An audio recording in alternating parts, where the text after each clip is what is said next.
primitive people also inhabited the Blombos cave in South Africa. And here, you can see that they made ochre.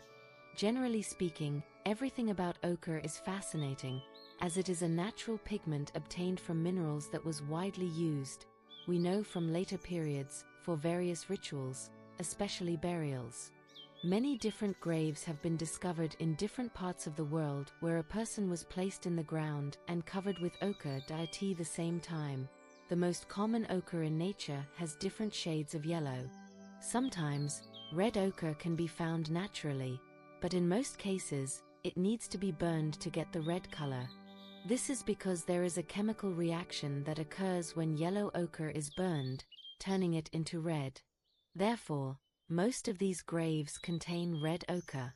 For some reason, people took the effort to burn ochre and use it as a symbol of blood, which suggests the idea of resurrection.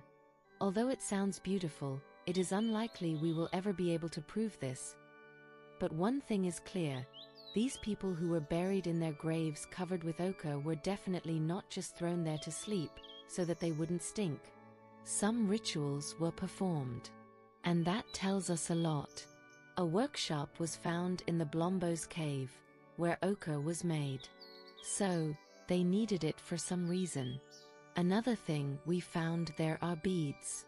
Generally speaking, we can say that these are shells from mollusks like snails, which have holes and some kind of engravings. But they could also be just beads, or jewelry. In any case, this is what we know about the customs of ancient peoples, and not just primitive ones. Any kind of folk jewelry, such as embroidery and belts, which are now called accessories, had some kind of magical significance in ancient times. Even in Russia before the 19th century, people realized that the hems of clothes were decorated with embroidery to protect against harmful spirits. The sleeves were also decorated and fastened with embroidery for the same reason. Belts were worn for protection and to keep evil spirits away. Today, we don't really understand the significance of these practices, but in the past, they were seen as magical ways to protect oneself from harm. Even dishes had rims and decorations, which we now see as decorative elements, but in ancient times, they were believed to have protective properties. Any pot, which was also the most common way to cook food, was covered with some sort of ornament. This is understandable. People cooked food in them, and then transferred it to their mouths.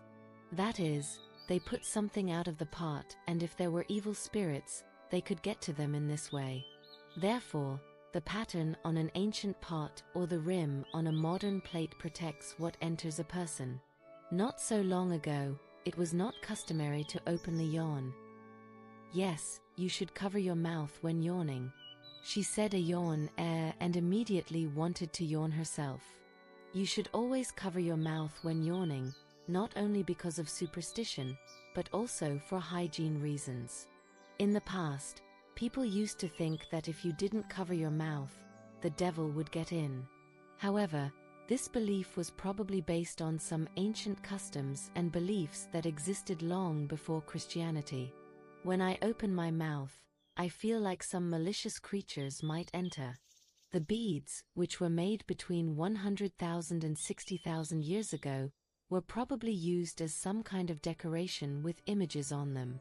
They might have been used for magic or religious purposes, although I don't know for sure. I still use the word magic, because I think of it as some supernatural force that can protect or help us. However, it's important to remember that magic and religion are different things. Religion is a system of beliefs and practices, while magic is more about supernatural powers. But in any case, this tradition also exists, and it is clear that it is widespread, the use of talismans, incense, crosses, and magic symbols. All of this also existed in the South African cave, among other things. Moving on, in the same South Africa, fragments of ostrich eggs were found in the Deep Cloth Cave, which were colored with engravings. Obviously, these eggs were used for something. Of course, ostrich eggs are large, so they could have been used to carry liquids, perhaps.